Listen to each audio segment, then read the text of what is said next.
A very famous quote from Walt Disney once said, "Disneyland will never be completed. It will continue to grow as long as there is imagination left in the world." Which has been true. For decades, Disneyland, as well as Disney World, has been a constantly evolving park that has evolved very differently from the park that my parents experienced, the parks I experienced as a child, and soon a different park that will emerge from my children when they grow older, and so on and so forth. Remember when Pirates of the Caribbean had images of sexual assault?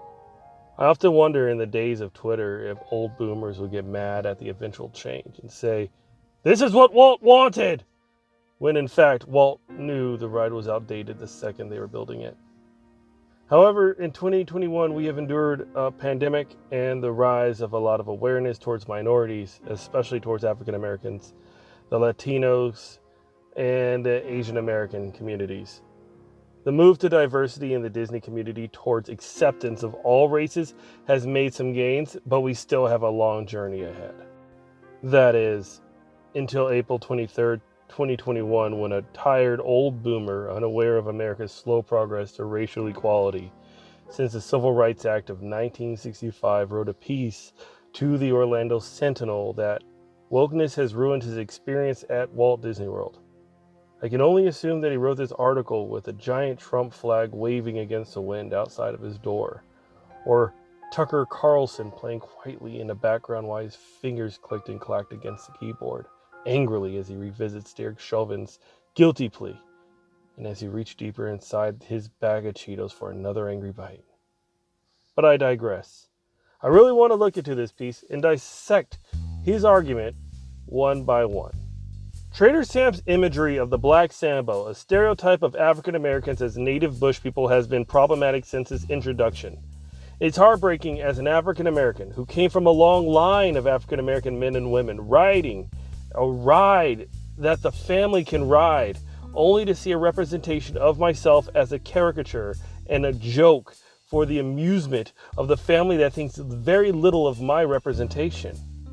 White families visit Disney and see themselves as princesses and kings and princesses and queens. And I'm forced to see myself as a bushman, hiding in the leaves with a severed head trying to make a trade. Song of the South, as well as Splash Mountain, has been the point of controversy among the Disney crowd. Some create GoFundMes that go nowhere to preserve the history, and some are awaiting the change.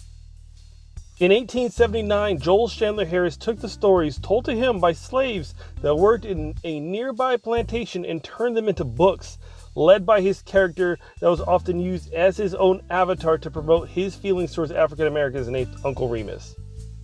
In fact, Harris wrote the books in the speech of the slaves themselves to preserve their way of speech of AAVE, or African American Vernacular Speech at the time.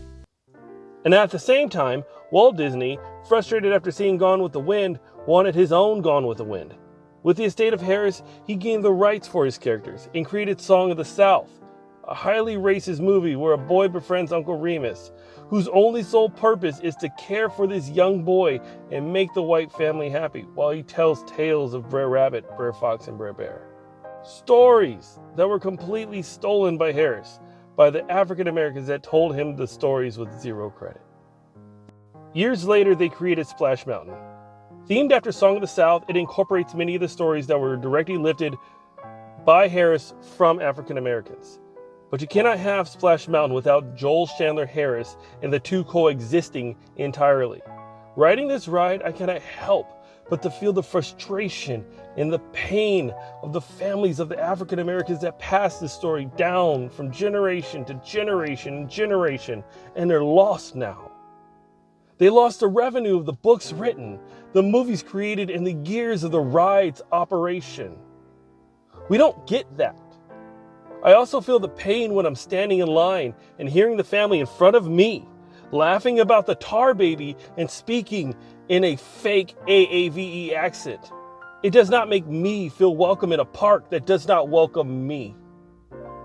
Now, we are in a time where Disney has added a fifth key, inclusion, into the parks. And finally, cast members from around the world can express themselves in ways that they had to suppress. They can show off their tattoos, their hairstyles, be themselves, while adding the pixie dust that we are accustomed to. Kids that struggle with their identities can find cast members that are like them, and they can relate and see themselves in that cast member and say, finally, this is who I am, and I am being well represented. Rather than being the kids that see themselves represented in horrifying ways. Inclusion and diversity of Walt Disney World matters to the people of Orlando because we have now built a safe haven for everyone and to feel welcome. Human life, regardless of race, is not a political agenda, nor should it be a political chess piece. I want to be well represented in a park that is in line with my own outlook on the world. So I'll end this piece much like that guy failed to elaborate. Disney, the values and vision of Walt is very much intact, as they've always been 65 years ago. Customer experience is the business model, and seeing customers well represented is at its core.